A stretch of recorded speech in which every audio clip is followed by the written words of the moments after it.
Sejak kecil, kita diajarkan satu hal, rajin menabung. Setiap sisa uang disimpan, sedikit demi sedikit. Banyak orang tumbuh dengan keyakinan bahwa menabung adalah jalan aman menuju masa depan. Tapi ketika waktu berlalu, tabungan memang bertambah. Namun hidup tidak banyak berubah. Rasa aman tetap rapuh, impian terasa jauh.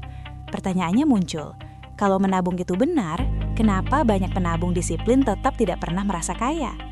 Disinilah kesalahan pemahaman keuangan paling umum terjadi. Masalahnya bukan pada menabung, tapi pada berhenti di situ.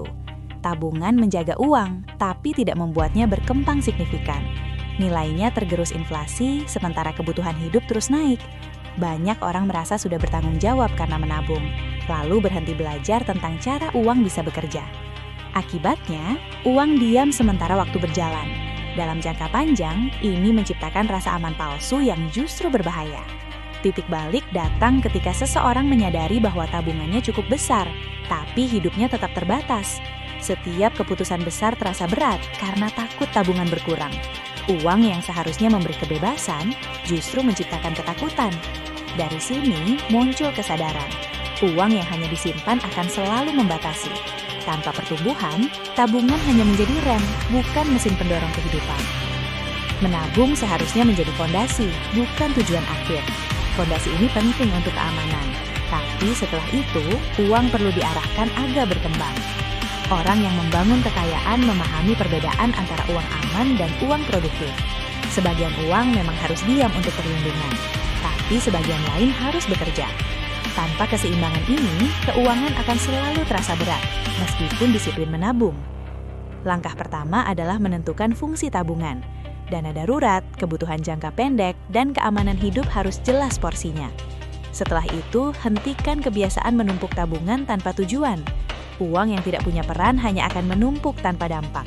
Dengan tujuan yang jelas, cash flow menjadi lebih terarah dan tidak hanya berhenti di rekening. Langkah kedua adalah mulai belajar tentang aset dan investasi sesuai profil resiko. Tidak harus agresif, yang penting konsisten dan bertahap. Banyak orang menunda karena takut salah. Padahal resiko terbesar justru tidak melakukan apa-apa. Dengan waktu, uang yang bekerja akan memberikan hasil yang jauh lebih besar dibanding uang yang hanya disimpan. Setelah membagi uang antara keamanan dan pertumbuhan, hidup mulai terasa berbeda.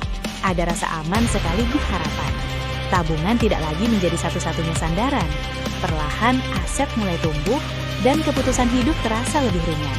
Di titik ini, uang mulai berfungsi sebagai alat, bukan sumber kecemasan. Pelajaran terpenting adalah menabung itu penting, tapi tidak cukup. Kekayaan dibangun dari keseimbangan antara menjaga dan mengembangkan uang.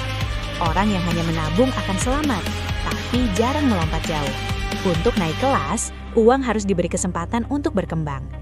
Kalau selama ini kamu hanya menabung, itu bukan kesalahan, itu fondasi yang baik. Sekarang saatnya naik level. Mulai belajar, mulai kecil dan konsisten. Ingat, kekayaan bukan soal cepat, tapi soal arah yang benar. Kalau video ini mengubah cara pandangmu tentang menabung, jangan lupa subscribe channel ini. Di video selanjutnya, kita akan membahas kebiasaan kecil sehari-hari yang diam-diam menguras cash flow tanpa terasa. Tulis di komentar, apa tujuan keuangan terbesarmu saat ini? Kita bahas bareng di episode berikutnya.